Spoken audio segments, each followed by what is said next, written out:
What's up, everybody? Welcome to the Pick Six Podcast, CBS Sports Daily NFL Podcast. I'm Will Brinson. I'm your host. It's Monday, November 30th. We have our first of, knock on wood, 2 primetime games this week on the weekdays to preview and to look. We're, of course, referring to Ravens Steelers, which was supposed to happen on Tuesday. Maybe we'll know more by the time you're listening to this. But to preview Seahawks at Eagles, joining us, data. Wait, what is your actual title? Data engineer? Super. Yeah, a data engineer. Okay, I'm on it. Mike McClure, what's up, buddy? How you doing? Doing well. Really excited for this game. We love the Seahawks in primetime. They really, like I said, they haven't let us down yet this year. It's always high quality entertainment. That's true. So I'm very excited for this game. I like it a lot. I think there's a lot of very interesting tournament options related to some of the injuries on the Seattle side. Nice. And so we're going to get to the DFS and player props preview after the break. We're going to talk about the game itself a little bit. I do want to point out something before I forget, because my brain works like a squirrel on a cage. I thought that you said something interesting about DFS on Twitter on Sunday night. As the Packers are walloping the Bears, you pointed out that on these DFS showdown slates, very often, like, it ended up being like you needed Bears to win. You needed Allen Robinson as the captain to win, I think, which is weird because the Packers were the dominant team, but the Packers had such a lead that if you got those Packers points, you needed to have the Bears coming back in order to win the actual showdown slate. And I think that's something that sometimes, you know, if you were like, this is going to be a dominant Packers effort, the defense is going to score a touchdown, Aaron Rodgers is going to find Devontae Adams, and the running backs are going to get in the end zone, and they're going to throttle the Bears. You weren't wrong, but you also ended up not winning. Like, you probably didn't win as much as you thought you might. And I think that's something to think through when you start thinking about game script and all of that. I could talk DFS forever, but we need to talk about this game first, and we'll get to the showdown stuff in a second. The Seahawks are -6.5, -280 on the money line. The over-under here is 49. 2 interesting storylines, Mike, from this game that are starting to pop up. One, on Sunday morning, it was reported that Jalen Hurts is going to get some standalone snaps without Carson Wentz on the field. We don't know how many, and I'll be curious to see what you're doing from a projection standpoint as it relates to Hurts and Carson Wentz. And then 2, I think Pete Carroll came out this week and said, I saw this on Twitter on Monday, came out and said that maybe the Seahawks got a little too friendly in the kitchen with letting Russ cook. And it sounds like they might try to get back to the basics and run the football, which is a terrible idea against an Eagles defense that's great against the run and not great against the pass. So I'm curious, like, when you look at this game, how do you see this playing out from an odds standpoint and sort of thinking about those 2 storylines and how they might affect the game script and how this looks? Yeah, I mean, so the first thing that stands out there is that the clock's going to be running a lot more if we're going to run the ball, and Jalen Hurts is going to be on the field. Even though we're talking Jalen Hurts standalone snaps, we're still likely looking at quarterback run a little bit more than throwing the ball. So that would be the first thing that I would look at there. As far as how I'm handling the Jalen Hurts situation, I'm modeling it out around 80-20. I think that he could see up to 20% of snaps. In the past, we've seen around 10% of snaps, while that was mostly in a wildcat situation. Yeah. I think what's going to happen is Carson Wentz is just going to have a really quick hook, right? So if he comes out, doesn't play well at all in the first quarter, maybe extended to the first half, then we might see some more Jalen Hurts down the stretch. But I think right now I'm going to be modeling it out at 80-20, which is obviously going to really hurt Carson Wentz projection. Yeah, absolutely. And I don't know if I tweeted this out. I mentioned it on the podcast, I think yesterday maybe, but when that Hurts news popped out, I went and grabbed a bunch of under props on Carson Wentz for tonight's game on Sunday morning. Cause they're going to be, we saw the line move, maybe in an adjustment of you see it move from like 5.5 to 6.5. People are thinking a ton of Jalen Hurts, but the props took a while to move. They actually didn't drop as much as I thought they would. We now have Carson Wentz, although are they on? Oh yeah. So Carson Wentz passing touchdown stayed at 1.5, but got juiced down to the under. Passing yards down from 245 or 250 down to 238. And his rushing yards down from 14.5 to 11.5. And I don't want to dive into the props yet, but I do think that's probably about right. I mean, that's saying they think it's going to be somewhere between 15 and 30% of the snaps will go to Jalen Hurts. So I think your number is spot on there.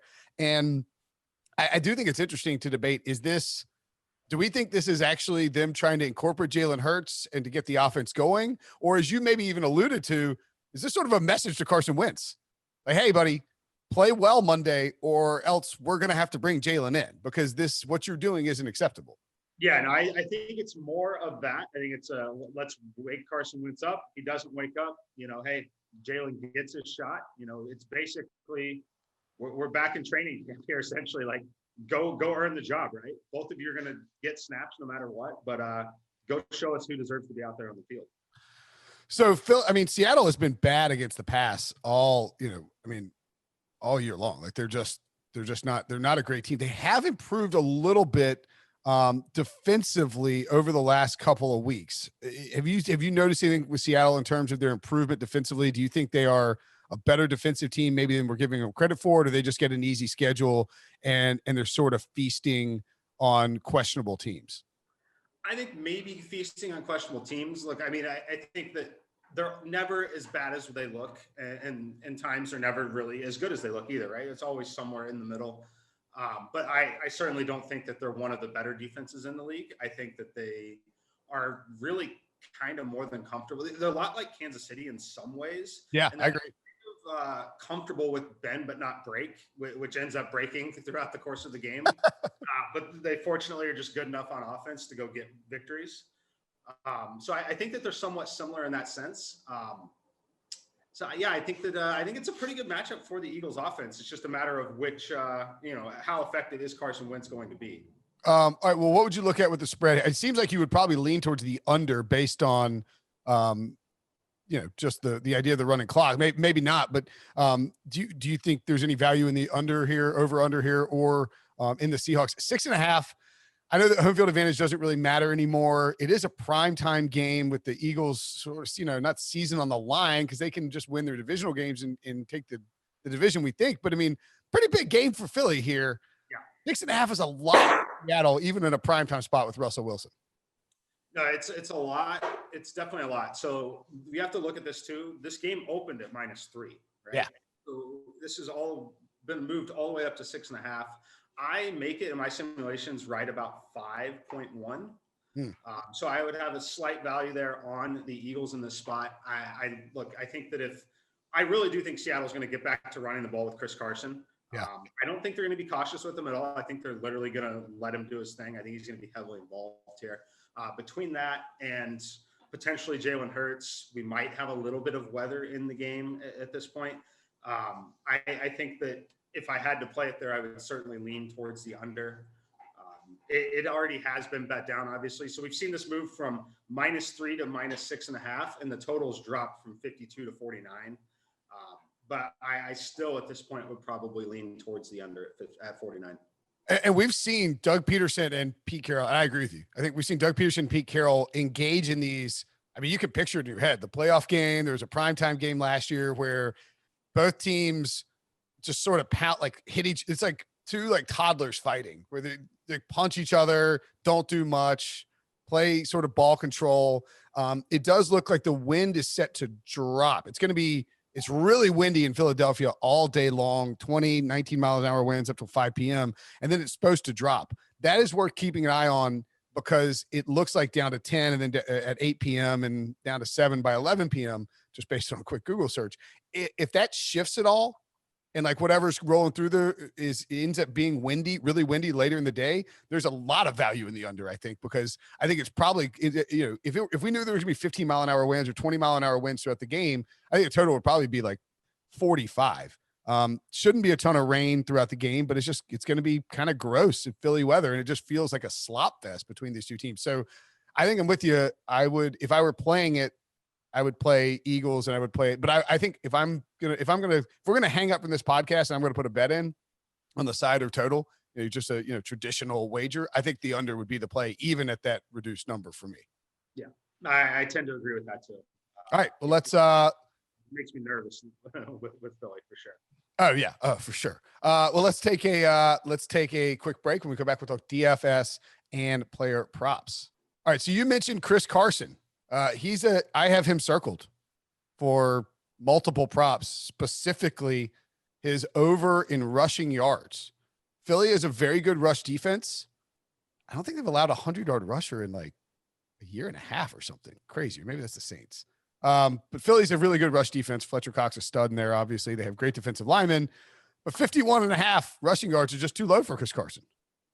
Yeah, I mean, if he comes in there and is going to get the work that I think that he's going to get, I think this number's off by about 13, 14 yards. Wow. Where it should be from a median standpoint. So in my initial run, I actually have him around 65, 66 yards. So I think that an appropriate line here, we've seen it sometimes when we do this podcast and then we kind of tout this information a little bit. I think if I see this 51.5 total, I bet that number is going to close north of 55. Okay. I wouldn't be surprised if it got up to 58 or 59, honestly. I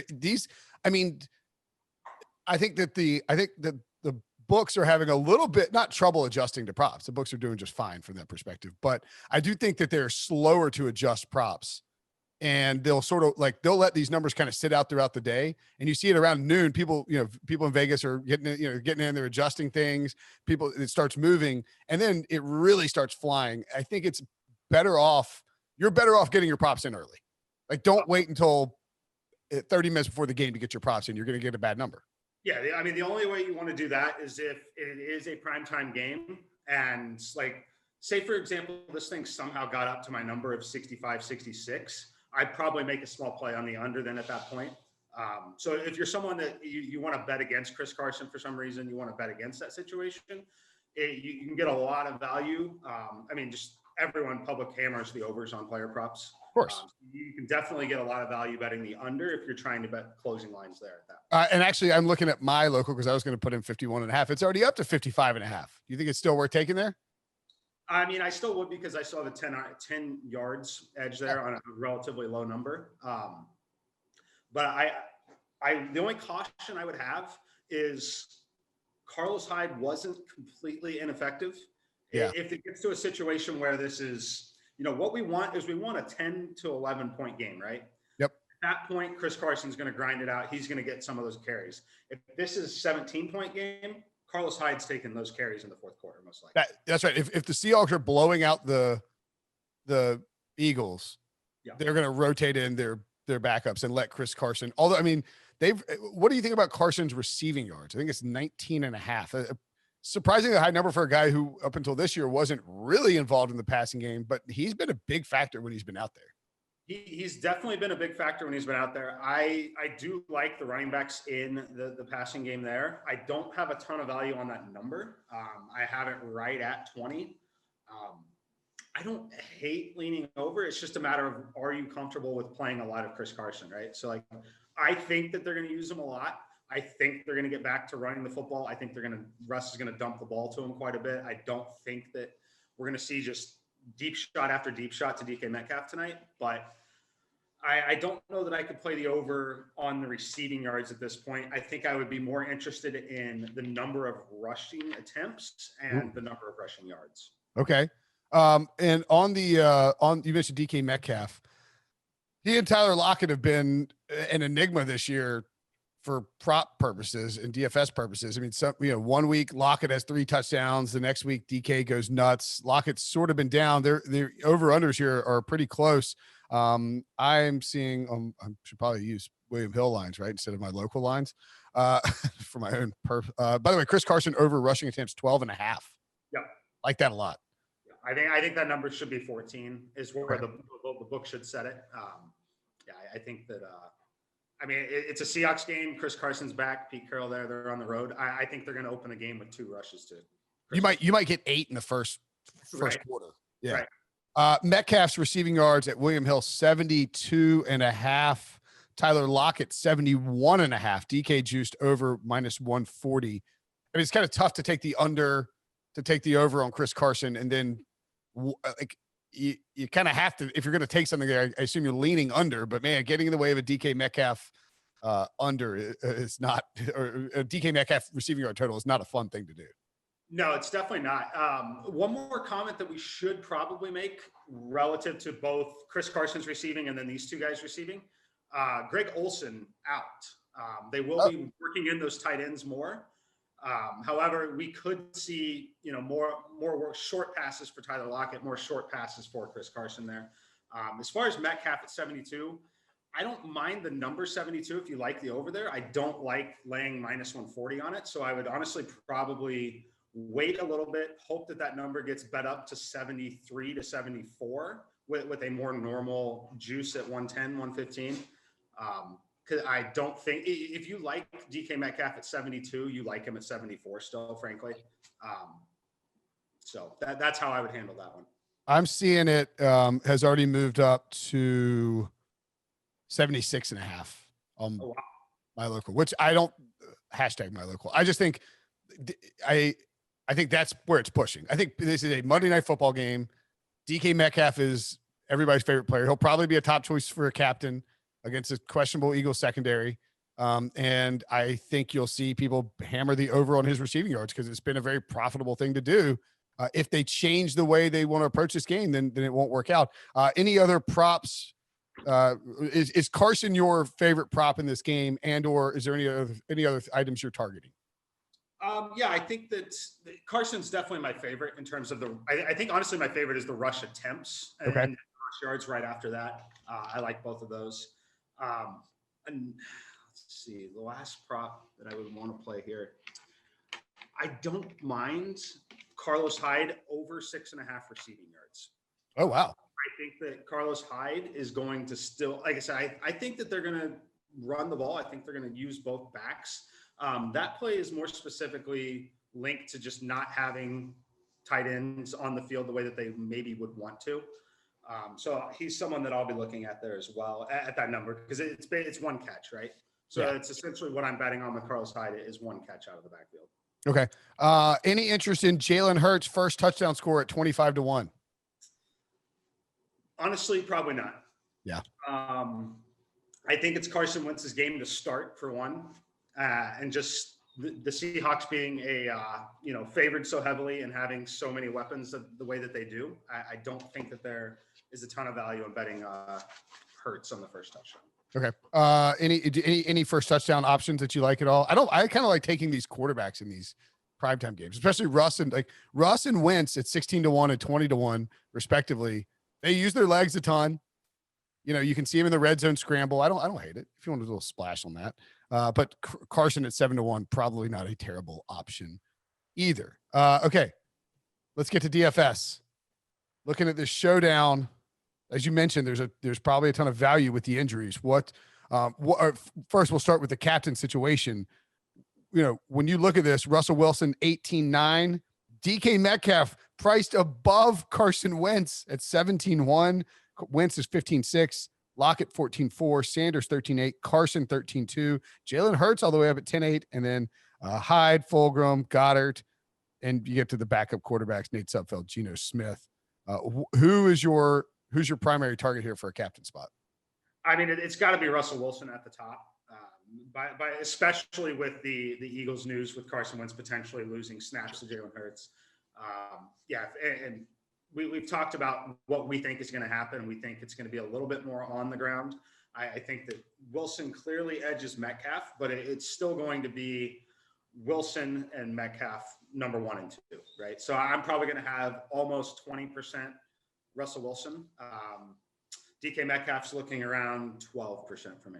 Okay. And then the other 60% you're spreading out across Chris Carson. Yeah, I think we'll basically have probably 10 to 11 different captains tonight Gotcha. in 10%, but only going to be, it looks like we'll have the players that'll be 8% or above or, approaching double digits. So 10% and above will be Russell Wilson, DK Metcalf, Miles Sanders, Tyler Lockett, Carson Wentz, and Chris Carson. Okay. And for Mike's full exposure to players and the flex guys, make sure you go to sportsline.com/join. You can get the first month for $1.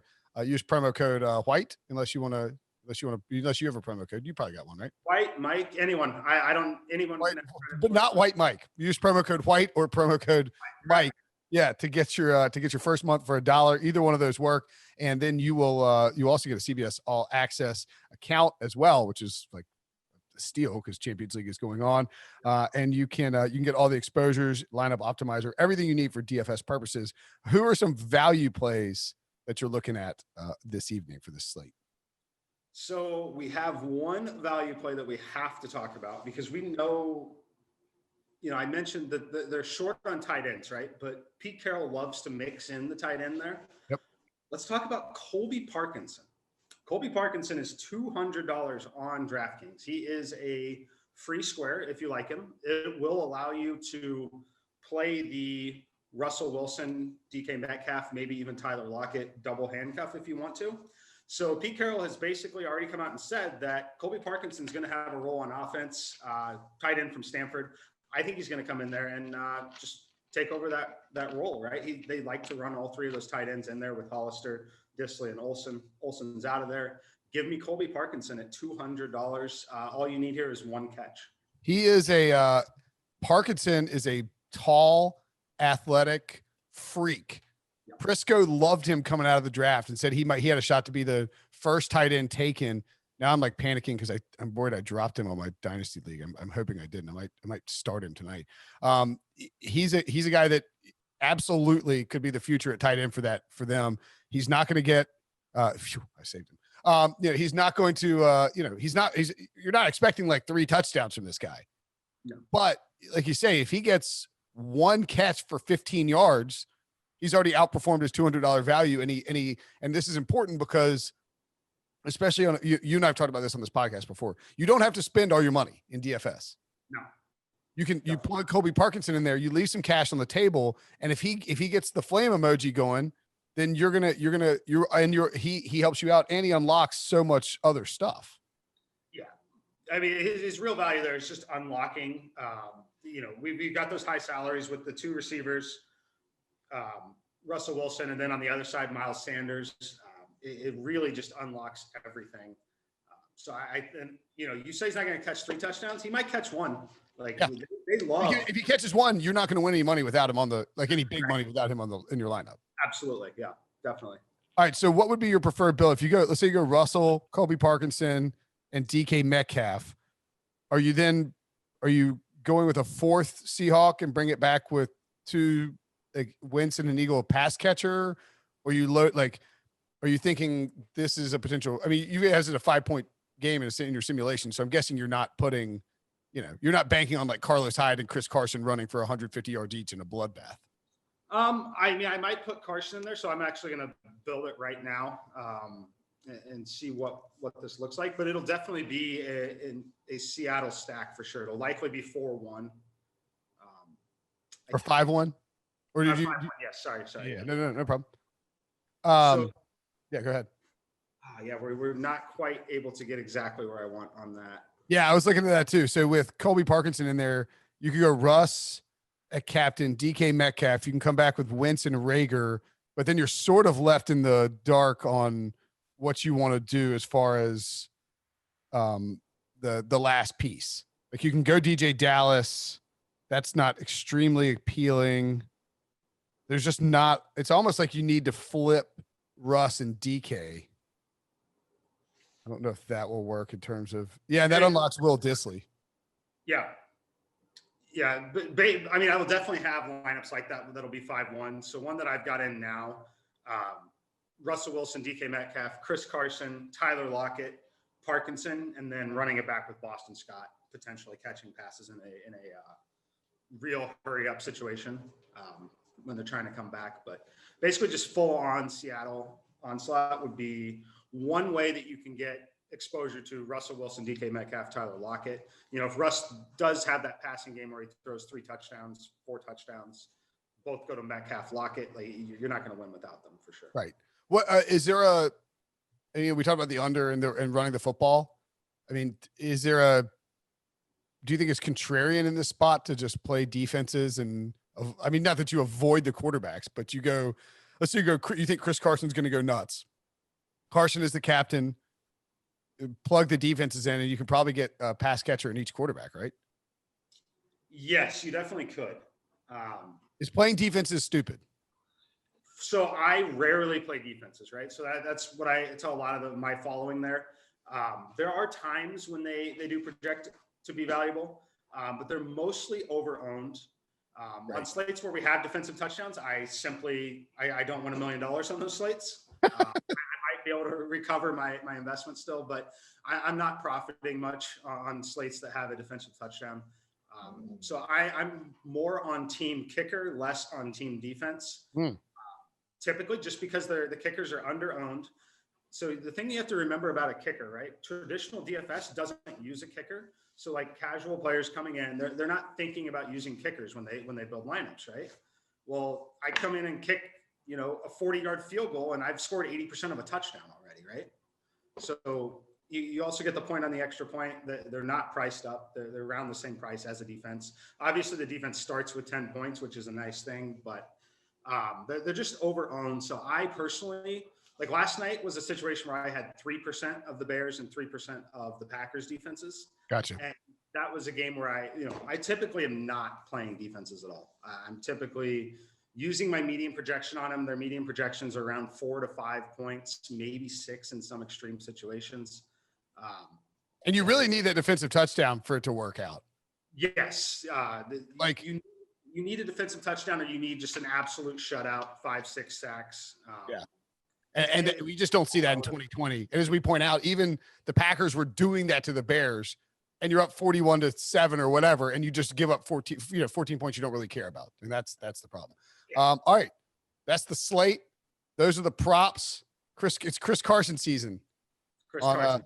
So go, if you're listening to this in the morning or around lunch, go get the Carson props in now. Rushing attempts over, rushing yards over. Mike has the rushing yards up to 65, but you obviously want some, you don't want to nudge up to 65.